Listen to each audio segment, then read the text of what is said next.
Going beyond the headlines.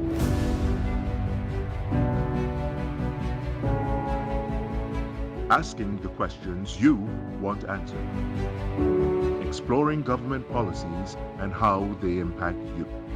We are delving deeper.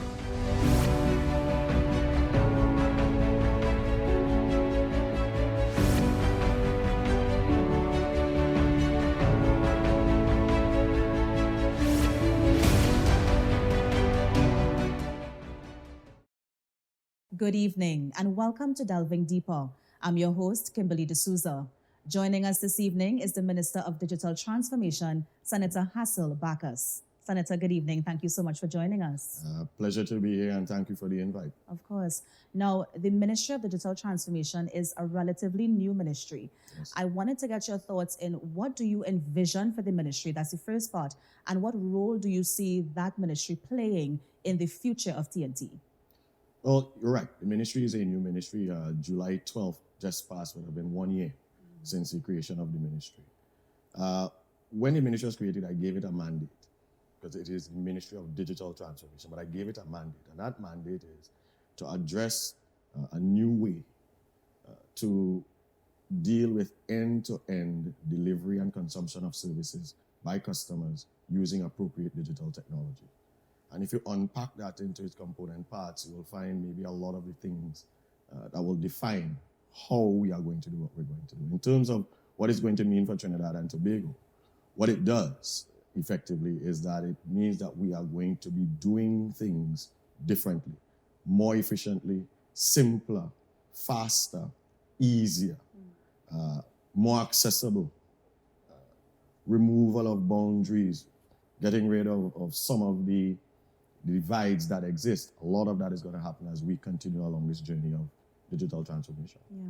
Now, one of the things I noticed is that it's the Ministry of Digital Transformation, not the Ministry of Digitalization or Digitization. Right. And I'm wondering, why was the concept of digital transformation chosen as opposed to all the others? What is the significance of that? Yeah, when the ministry was first formed, we spent a long time, speaking about the differences between those things. Digitization has been going on for eons. You see it every day. It's the taking of something and making a digital version of it. You do that a lot. Take pictures, you transform them into things. It's quite simple to do. You do it without thinking about it. The digitalization part of it is when you start to interfere with processes, when you start taking those digitized artifacts and using them and applying digital processes to them to make them be more. So an example of that would be the fact that you could apply for something entirely online and receive the service. Yeah. That's a result of a digitized part and a digitalized part all coming together. The transformation is when it starts to impact you in ways that you see every day. An example of that would be changing the way in which the education system works in terms of the delivery of curriculum to students. So you have a blended learning environment where now the technology is an integrated part of what you do. So you need laptops to do it, you need broadband to do it, the instructors need to know a new way to do it. But effectively, it becomes effective when used appropriately. Of course. And on the point of the hybrid system, so that affects education. But what else can the population expect from this digital transformation? There are a lot of things. We've divided what we're attempting to do into three main pillars: the digital society, the digital economy, and the digital government. The digital society piece speaks to basically the society. What we're doing in that case is that we're raising the digital IQ of our citizens, making them more comfortable with technology. Because technology can be a scary thing. We're making broadband, for example, ubiquitous. In the last budget speech, the Minister of Finance would have indicated that as far as the government is concerned, broadband is now a public good. It means that it should be available to anyone and everyone, regardless of where you are. And so just making that broadband that pervasive gives access to things that people normally would not have. So in our digital society program, we're doing things to work with that. We have also a lot of training and a lot of exposure involved in that as well. Communicating things about digital things, about ICT, training people we've signed MOUs with YTEP, with NEHURST, a number of agencies who have been doing training for years. So we're not reinventing that. We're using existing working systems. But the idea is, under that digital society, we're preparing the society and enabling the society to use digital technology. In the space of digital government, what we're doing there is that we are now transforming the systems of state to be able to deliver on those goods and services we were talking about to customers. If you take, for example, what we're doing in the space of identity, we're doing an e-identity program that will get us to where every citizen and everyone in Trinidad and Tobago can be uniquely identified to the state. We're doing a program that deals with support functions, meaning that if you are trying to do something digitally with the state and you're having problems doing it, there is a one-stop shop that you can go to that will aid you to do that. We're dealing with other issues, but primarily what we want to get is to the point where all of the goods and services that are delivered by government are now in a digital format, packaged that way, that makes them easier, simpler to use, and of course, reduces those of us who want to be involved in malfeasance. Digital things are a lot harder to trick than pens and paper. So it's, in a nutshell, what are we doing? Raising the level of digital awareness of the society, making technology more accessible to everyone, looking at what we're doing with in terms of government and government services. I left out economy. In the digital economy, again, what we're trying to do is to increase the contribution of the ICT sector to GDP. Okay. That's what we're seeking to do in that case. Just like in energy, where oil and gas is the prime resource, in what we are trying to do, the main resource we have is people. It is our human resource, the talent of the people in Trinidad and Tobago that we are harnessing using multiple mechanisms and ecosystems that will allow them to express themselves and create the things that will drive it. It's been done all over the world. It's not anything new that we're trying to do, but we have to provide the necessary foundation that will allow people to be able to do that. And that includes providing the infrastructure, providing the markets, providing avenues for people to expand, but more so, even adding more training to people who are already really good at what they do, but bringing them into the cutting edge of what is happening in the real world. We're doing all of that under the digital economy section. Yeah. So there's a lot to expect. Of course. Now, Minister, I understand the process, but it sounds like a long process in terms of the communication, the training, and getting, of course, the economy, government, and the society to where it needs to be. And so I'm wondering about the pace of this change, because thus far, all the guests we've had, the ministers we've had on Delving Deeper, they've been speaking about how they are on board to digitize their ministry. And so how is the pacing? How is this going to roll out eventually? So the Ministry of Digital Transformation is a partnership ministry. It's the way I like to describe it. We align ourselves with other ministries, divisions, and agencies. We align ourselves with institutes of international repute. We align ourselves with regional organizations, the CTU, the CTO, the ITU. We align ourselves with a number of places, civil society in Trinidad, the private sector. And we have to, because there's not a single ministry on this earth that could make the type of transformation that we want happen on its own. So we are working with those ministries to get that done. But more so, what we've been doing for the last year or so, one of the things that I think we celebrate that we've been able to do is to raise the awareness of how digital technology works and how it impacts the functions and operations of those ministries. So all of the technical people within the ministries, we've met with them many times, extolling the value of doing things a digital way. You know, one of the things that impedes transformation is history. People love to do what they've been doing all the time, and they're really, really good at it. You add to that a fear of technology and a fear of the unknown, and you find yourself with the perfect storm of people not wanting to participate in the type of change that you want. And we've been working on that steadily over the last year.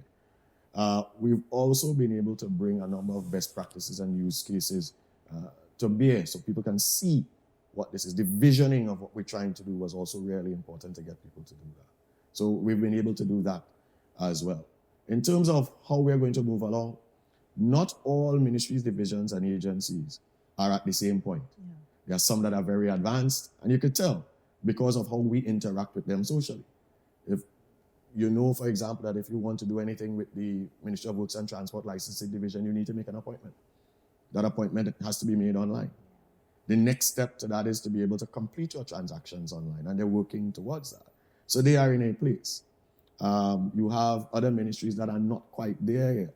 They're envisioning what they want to do, and we're helping them to bring them along with that. Not having them start from the same place and work forward, but starting actually at the point where it is you can jump directly into what we're doing. So again, that means working on digital things. This transformation that I'm telling you about really has 4 key components that we must address. People, process, plant and machinery, which is really the technology, and legislation. And they all have to work in lockstep, or else we could find ourselves, for example, with the technology ready, but the people aren't ready yet. Or that the people want to do it, but we haven't done the processes correctly. Or that everything else is fine, but we don't have the legislation. Yeah. So when you ask about the progress, we have to keep a very close monitor on how we're doing this. What is with the AG for the legislative agenda, for example? What we're doing with electronic transactions legislation? What are we doing with the Computer Misuse Act, for example? What are we doing with all of those things, data sovereignty, etc.? Those things have to be addressed. If we're bringing technology, for example, that may infringe on what exists in the Constitution, that means we can't do that unless we make changes, constitutional type changes that require special majorities in houses of parliament. So, Minister, what All I'm of hearing those. as well is that one of the concerns that you have is maybe the legislation isn't there to fully allow for the technology. And it takes me back to when we were at the height of the COVID-19 pandemic, and we were discussing at length the digitization of those vaccine cards that Yes. never got off the ground. And so Yeah. what sort of other challenges you see can impede the progress? So the legislation is a big one, simply because if we don't get the legislation right, and we've seen this in other jurisdictions, not just in the Caribbean, but all over, where the technology is fit, ready for purpose, and there, but we haven't made the necessary changes in the legislation, and thus, to use the technology impinges on constitutional freedoms. So we're making sure we don't do that. But what we are doing here is working in twofold. One, because you cannot guarantee that you will get a constitutional majority or a special majority for the legislation that you want, we are building things within the technology that really skirts around those things that we can. We can't get around everything, but for those things that we can, we're working in that measure. So yes, it would be great if we get to do that, but if we can't, there are indeed ways in which we can ask the population to do things voluntarily, for example. I was giving you the 4 pillars. I was telling you what was happening with those. And you were asking about some of the things that had started that didn't get to where they had to get information and so on. One of the things about the way in which we're doing this, we're involving a lot of agile in what we do. And what that means is that you don't have to have all the answers before you start going down the road. It's good to know where you're going, but you don't have to have all the answers. And in the old waterfall method that we used to do things before, you actually have everything running in a particular sequence. If this didn't happen, then the whole project stopped, etc., etc. The way in which we do things in Agile is a lot different to that. We do sprints, we have scrums, the technology and the way in which we describe the action is actually quite different. So there are things, people talk a lot about the vaccine card piece. I can tell you the technology has been ready for a long time. The technology was not the issue with that. I can tell you what the issue was. The issue with that really revolved around our ability to have a clean database that meant that the interactions of the citizens with the technology meant that you would get a guaranteed result every time. What that meant is if you try to get your electronic card or your electronic version of your card or electronic validation that you've been vaccinated, it means that we have to access your medical records, basically your vaccination record. And that record has to be exactly the way it is. Your name has to be spelled exactly the same way. Your address has to be there. Contact information has to be there, because in Trinidad and Tobago, there are many people with the same name who live in the same village. So what we had to do, we were testing it all the time and validating how much errors we could tolerate in the system according to international standards. And every time we tested it, we found that there was just too many errors to put it out into the public without doing significant amounts of data cleansing and the data migration. We've done that. The big driver for this, I think, would have been had the idea of having public servants validate their vaccination status on entry for work would have been a big driver. That obviously was not deemed necessary at the end. And so we found ourselves now with a solution that is there that we can use, but what would be its intrinsic value to the citizen? No. So what have we decided to do? Well, we could launch it as is, or we can take it a step further. And that would be now create an electronic vaccination card solution for all your vaccines. I tell people, if you lose your vaccination card today, I don't think you could recreate it, because those vaccines came from multiple stages of your life, different institutions. You probably can't. Wouldn't it be nice to have that in one single place? And if you start at the schools with the children, because you have to present that to get into school, and you start building on that from there. You tie that to the e-identity that now identifies you uniquely. So then there's no question of this is somebody else's card, etc. That is how all of those use cases get tied together. And that is the kind of thing that the population can expect coming out from a digitally transformed society. Of course. Now, Minister, I know you said that you would have worked with different agencies, and so I'm wondering, how do you work with, let's say, iGov or even the Telecommunications Authority of Trinidad and Tobago to ensure that the mandate of digital transformation is done? Yeah, so those are two really key institutions. The regulator in terms of the Telecommunications Authority is one of the key drivers for obviously what we're doing, because broadband and telecommunication access is the lifeblood of what we're doing. If we build all these solutions and the average citizen cannot get to them, then we're going to have a problem. And the Telecommunications Authority plays a big role in that. They're an independent authority. They do their work on their own. But of course, there is alignment with what it is we're trying to achieve as a country. When I say that, so let's just take an example. When the pandemic was in its full rage, but at the beginning of it, we had to change the way a lot of things happened in Trinidad. Suddenly, school was happening from home. Work was happening remotely. Entertainment consumption had gone up because people weren't going out, they were staying in.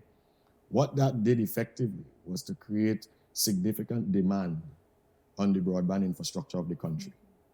Now, the government doesn't provide broadband for Trinidad and Tobago. It is service providers that do that. And the relationship between the service providers and the Telecommunications Authority is what allowed for the rapid expansion of the broadband pieces that were required to allow for the things that we had to have happen. What the Telecommunications Authority did is that it relaxed some of its rules and allowed for the service providers to utilize resources that they needed to be able to ramp up quickly. So that the understanding that the citizenry needed something, we explained that as the ministry. The Telecommunication Authority understood that and knew what they could do to help that. And leveraging the relationships that they have with the service providers, were able to allow them to expand their capacities to meet what it is going on here. The last thing I think I saw as late as maybe a couple of days ago is that broadband consumption in the Caribbean from the start of COVID to now is up 500%. That's a large number. And to think about it in terms of, but you see it for yourself. Let's think about what you do and just multiply that many times over. That is what has happened. So the Telecommunications Authority is a big one. iGov is a significant implementer of technology for the government. So a lot of these programs that you hear me talking about, expansion of Wi-Fi in public places, the building of ICT centers that are really progressing at a pace and are really valuable things in communities that are underserved, or at least not as served as they can be. All of those things happening because iGov as an organization is able to execute those things on behalf of not just the Ministry of Digital Transformation, but all the ministries and divisions and agencies of government. It's a really important cog in the wheel of how we're going to roll these services out. Now, Minister, the National Digital Transformation Strategy for 2023 to 2026 is currently being developed. I know that you are seeking contributions from, citizens and members of the public. How important is that strategy? It is absolutely critical. People say, well, you don't have any strategy. No, that is not true. There is an ICT blueprint that was 2018 to 2022. And in it, there are very valuable and fundamental things that will have to continue in the new strategy. But the new strategy also, we're living in a very different world than we were in 2018. We're living in a very different world than we were in 2020. And so a lot of the changes that have been made, there's no going back. I don't know that we'll ever go back to full in-office work. Remote work is now a part of what we're doing. Blended learning is now a part of what we do. Consumption of content via broadband, whether it be entertainment or otherwise, is only going to continue to increase. The digital transformation of the society has to continue. All of those things have to be incorporated into that. Now, there are international standards for that. There are handbooks for it. There are a lot of things that we didn't have to do any consulting. Let's just apply these and use it. But that doesn't work. You have to culturalize technology if you really want it to be effective and accepted by the people to whom you want to use it. And so us getting information from the general public is really, really important. Our website is there, and there are links from our website.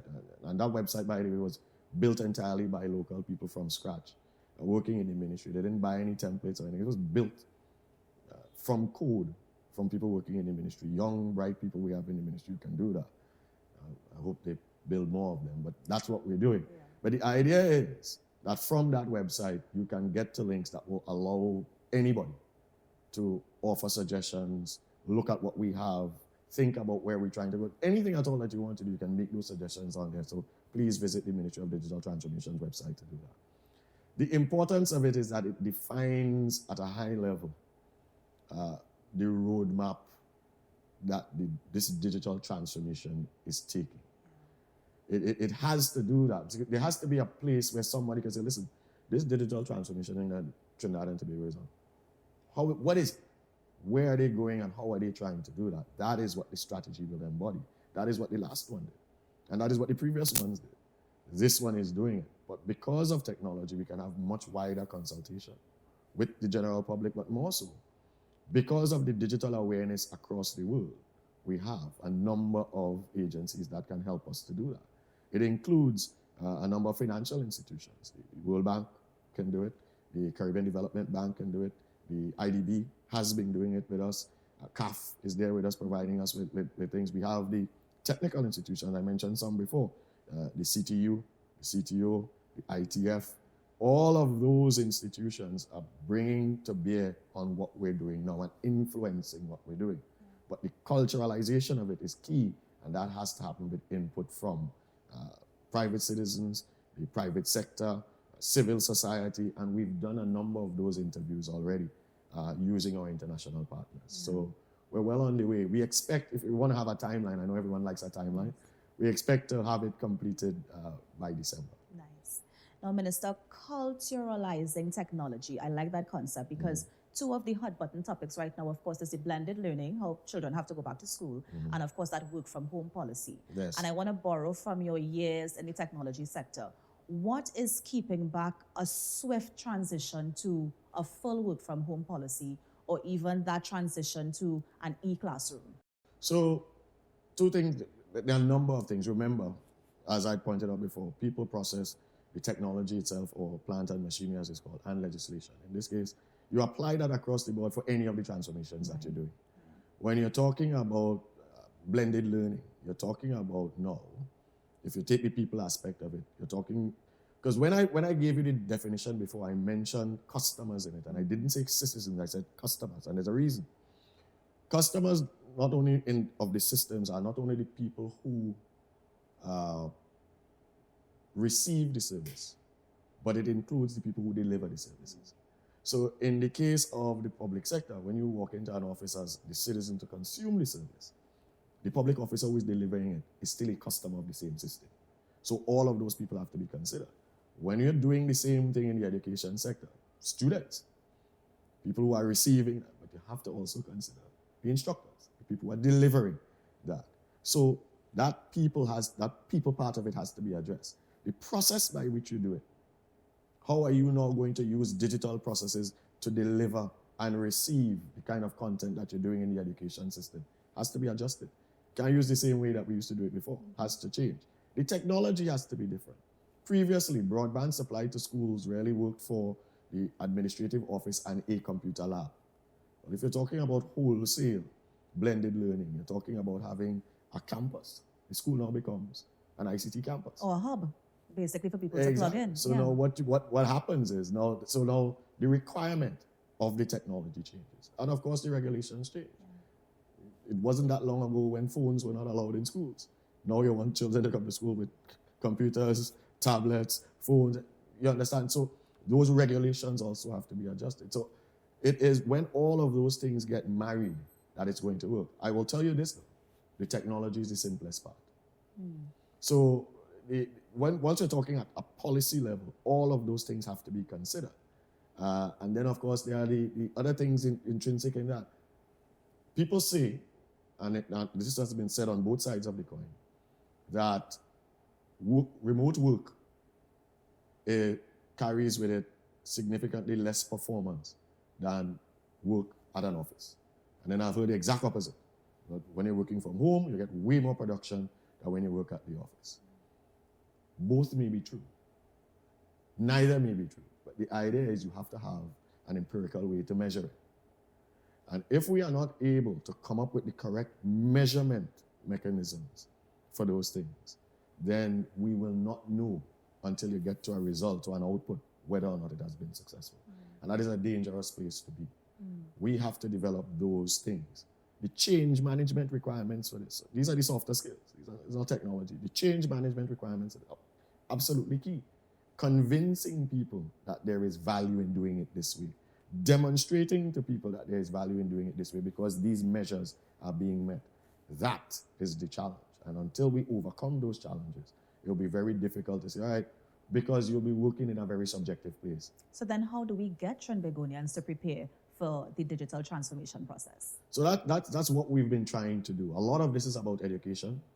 A lot of it is about continuous education. And a lot of it is about trying to understand what it is about the population, or the citizen, or the customers that makes them resistant to it.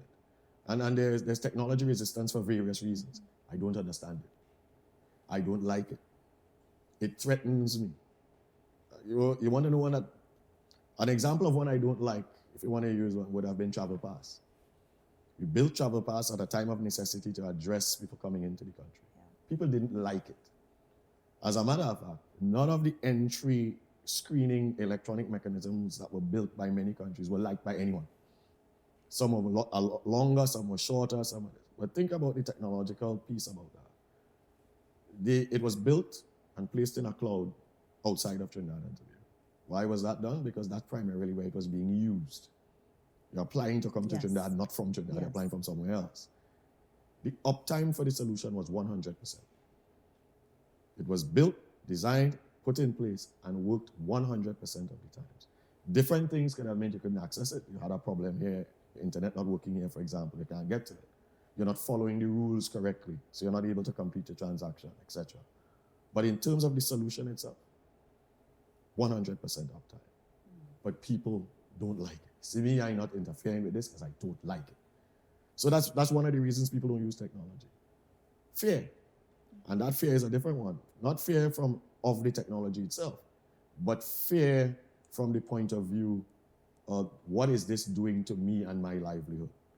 I work here, if they bring this digital thing in, then I don't have a job. That fear creates significant resentment sometimes. And of course, exclusion. People don't want to associate themselves with that. So we have to go through that entire spectrum because there's no one panacea that will fix all of those fears.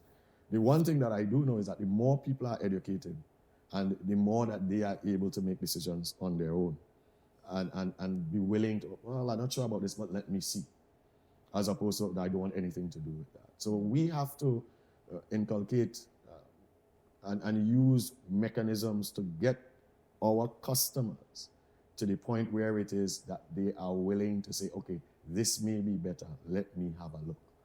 And then we, of course, have to deliver by producing quality, robust, secure, fit for purpose, easy to use things that will now make their curiosity into something that they enjoy using and then say, this is the way I want to go. Because ultimately, once we start along this journey, people ask this all the time, what happens? When does it stop? Well, it doesn't. Digital transformation is a journey. It continues.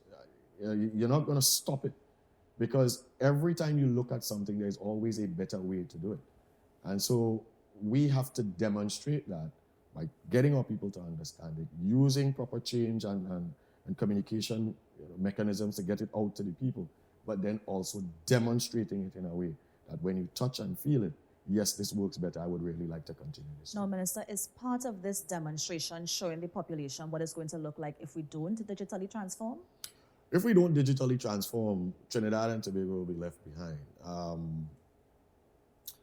It is one of the things that I tell keeps me up at night. I have to succeed in this. And when I say I mean Trinidad and Tobago. We have to succeed in transforming the way we are. And we must. There's no way that we could continue using the analog waterfall type sequential pen and paper ways of doing what we're doing. It's not going to work. It has proven it doesn't work anywhere in the world. But the other reason why you want to do this, apart from all of the advantages, is that it's cheaper. Digital government is the cheapest way to deliver government services. Proven worldwide. It doesn't seem that way. When you hear technology, you think expensive. Yeah, exactly. So. But think about this. If we have, let's say, I can't even tell you the amount of ministries, divisions, and agencies that they are entering. That's a lot. But think about each one of them with their own servers, using their own technology, in their own rooms, using their own electricity, having their own people to maintain it, having their own support contracts for it, having all the necessary payments that you have to make on the infrastructure itself and the rights to use in every ministry.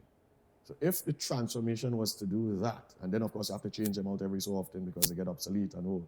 If that was the transformation, you can see obviously no cost savings. But when you apply modern techniques and modern technology to that, cloud, for example, everybody talking about cloud. Why don't guys use cloud? Well, we should. Trinidad and Tobago is blessed with resources. We have 4 Tier 3 certified data centers on this island. 4. What is a Tier 3 data center? It's the tiers of data centers that you have. There are 4 of them, 4 being the highest. Right. Tier 3 is almost as good as 4, if you want to put it that way, but it is extremely good and robust. The only real differences between 3 and 4 really pertain to the fact that you have to have power supplies from multiple generation centers, for example. So that's one of the key ones that is different. But we have 4 of them on this island. It means that that technology, that infrastructure in terms of technology is extremely robust and strong. It means that if we put things inside of it, then it means that they inherit all of the protection that is afforded by those things. What does that mean for us? Well, we build clouds in those data centers, for example. They're pretty much impervious to the things that happen in Trinidad and Tobago. Unfortunately, things like that happen. We've lost power in Trinidad a few times.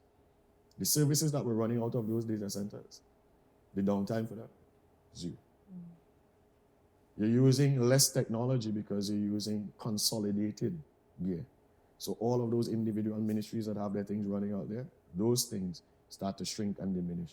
And the services become imbibed into a cloud that now has high levels of security, cybersecurity, that's a big thing that you have to consider, high levels of resilience, and the ability to operate through almost any type of hazard that we have, which includes hurricanes. Those buildings have to be up to particular categories and so on to be certified as Tier 3 buildings. So we have a lot of those things here already. That's the beauty of Trinidad and Tobago. So the cost of implementation of the type of technology to get us where we need to go is less. But it is convincing all of these players to want to join in that visioning of having something that is truly digitally transformational. Now, Minister, one of the things you would have mentioned as well is the fear of the technology, but we Yes. didn't mention the possible loss of jobs. So does new technology mean that the employees are going to get obsolete, or are there going to be new rules for them? All the revolutions that have happened over time, industrial revolutions, changes in technology, adaptations of things, have all resulted in a lot of change. The word people like to use is loss. I like to use change. I gave an example recently. I will use a similar example here. A lot of activities that are happening now are activities that are really rudimentary things that can be automated and mechanized. And therefore, the introduction of technology will make those things way more efficient. You say, well, that means that the person who is doing that job then probably is out of a job. But that is not really so. The example I was giving, I was using the Family Services, Social Development Family Services Ministry, because they process a lot of claims and they also process a lot of applications for grants, as an example. Well, there's somebody there who have to submit all this paper too. And they will look at it and ensure that everything there is fine, and then whether they copy it or make a digital copy of it, digitize it, and then it's sent on for further processing. A lot of times, a number of things on those forms, you're applying for the wrong grant. You're in the wrong ministry to apply for the grant. There are so many grants available. The government of Trinidad and Tobago makes so many grants available for customers to be able to access. So, but the person who is there receiving that form probably knows every single form that there is, and they probably know every single mistake that can be made. What do you do with that person? Well, if all of that is now being done electronically, you still have an issue where there can be fallouts. The same person who was doing that, who probably knows all the fallouts and how to fix them, you take that person, you teach them a little bit about technology, how to use a computer. And so all of those fallouts that are automatically being shipped across, that person can now look at them, identify what is wrong with them, and then using technology again, contact the customer. We notice that you've applied for such and such and such and such. However, we've detected an error in what this is, or this actually should have gone to the Ministry of Finance, for example. We can make the corrections and forward it to you with your permission. So the person who was just doing this thing of taking the forms and looking and making sure they sign now has a higher order job, a more fulfilling job, a job that is contributing more towards what is happening with the customers. But it's the same person. So what you have to be able to do in these types of revolution is to accept to yourself that you have to change. There has to be an element of self-acceptance that you have to change. The state will provide training. We will do what we can, but you have to want to access it, one, and you have to believe that there is something there for you on the other side. That, I think, is really the way I want to describe that. People look at it as loss. I look at it as change. If you don't want to make that type of change, then you're going to have to find a different type of thing to do. That's the way I describe it. What has happened in this particular revolution, though, I think more jobs have been created in this revolution than at any time, ever. If you look at any of your places where you go to seek where employment is available, you will find that it is bursting at the seams for certain types of jobs. Some that you would not think. Sales is one that's actually quite interesting. So you go onto those sites and you'll see it. You just have to look at yourself and say, where do I see myself? For the younger people, it's easy because this digital thing is native to them. For the older ones like us, when we look at it, it looks more like a challenge. But trust me, if you just take the plunge and go into it, there are myriad opportunities in there for people. And so don't be scared of it. Of course. Minister, final thoughts. Digital transformation is here to stay. It's not going anywhere. It is not something to be feared. It is not something to be loathed. It's not something, and it is going to work. We have the right people to do it. We have the right support to do it. There is the championing of this is happening at the highest levels of government. Prime Minister of Trinidad and Tobago has already endorsed this in many of the places where he has spoken. I am asking the citizens to look at this as an opportunity. Look at it as an opportunity and say to yourself, I want to be part of this. I want to be a part of this because it is not only going to change my life, but it is going to change the way we work and live and play in Trinidad and Tobago for the future. Join with us in that quest, and we will be successful. Nice. Minister Hassel Bacchus, thank you so much for joining us on this week's episode of Delving Deeper. Thank you very much, and I'll be back at some point. We have to have you back. I'll be back with an update. So thank you. Of course. Join us at the same time next week for another edition of Delving Deeper. I am Kimberly D'Souza, and on behalf of our entire crew, have a good night.